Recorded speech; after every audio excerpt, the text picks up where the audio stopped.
Shalom, selamat pagi anak ibu, apa kabar?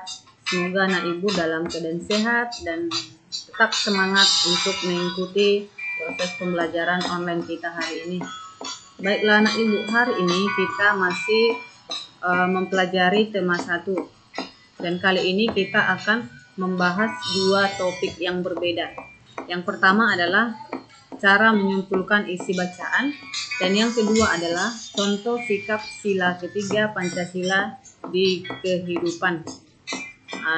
Adapun tujuan dari pembelajaran kita hari ini adalah yang pertama, siswa mampu menyebutkan ciri-ciri kesimpulan yang baik dan benar.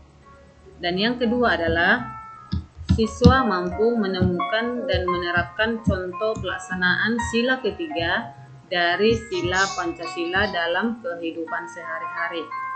Oke, kita akan bahas satu-satu ya nak ya. Yang pertama adalah kita akan membahas bagaimana cara menyimpulkan isi bacaan.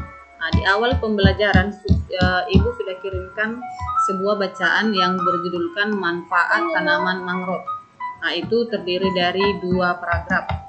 Jadi di pertemuan sebelumnya juga sudah kita pelajari bagaimana cara mencari ide pokok suatu bacaan atau mencari ide pokok dari setiap paragraf.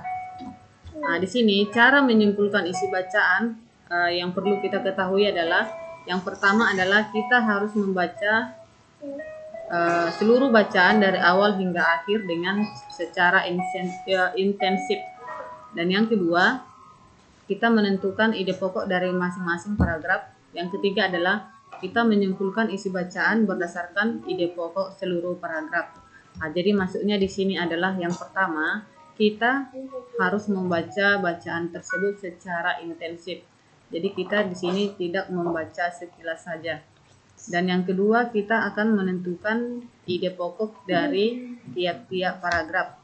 Dan yang ketiga, kita akan menyimpulkan, berarti kita akan menggabungkan ide-ide pokok dari setiap paragraf sehingga membentuk kesimpulan dari suatu bacaan. Selain itu, di sini juga diberitahukan bahwa kesimpulan yang baik itu berisikan hal-hal sebagai berikut. Yang pertama, pesan yang ingin disampaikan kepada pembaca. Yang kedua, intisari dari tulisan. Yang ketiga, dimulai dari hal khusus ke hal umum. Yang selanjutnya adalah kita harus menggunakan kosakata yang baku atau bahasa yang resmi. Selain itu, suatu pernyataan yang dibuat berdasarkan ide pokok atau kata kunci dari kalimat penjelas dengan kalimat sendiri. Berarti di sini kita boleh menambahkan kalimat-kalimat sendiri untuk memperluas kesimpulannya. Intinya di sini kita tetap menggunakan kosakata yang baku.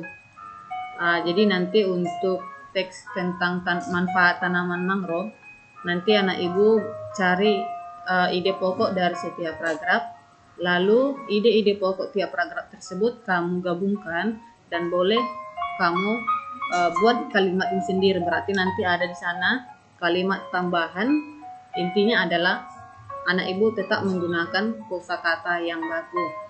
Oke, itu tentang cara menyimpulkan isi bacaan.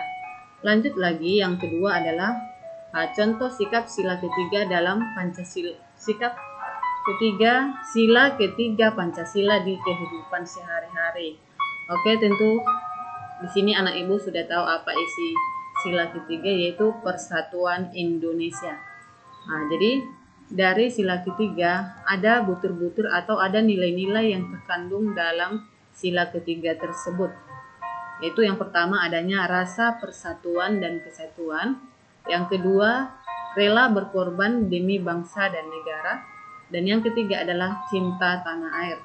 Selain nilai-nilai yang terkandung, ada sikap dan perilaku yang sesuai dengan nilai Pancasila tersebut. Yang pertama, kita harus bekerja sama dalam melaksanakan piket kelas. Yang kedua, kita bekerja sama dengan teman, merawat dan menanam tanaman di lingkungan sekolah. Dan yang ketiga adalah menggunakan barang-barang dalam negeri. Intinya di sini di sila ketiga adalah berkorban demi bangsa dan negara. Jadi yang berhubungan dengan bangsa dan negara atau berhubungan dengan cinta tanah air berarti itu adalah poin dalam sila ketiga. Nah, jadi kira-kira itu penjelasan untuk pokok pikiran kita hari ini atau penjelasan tentang materi kita hari ini. Semoga bermanfaat buat kehidupan anak ibu. Sekian dan terima kasih.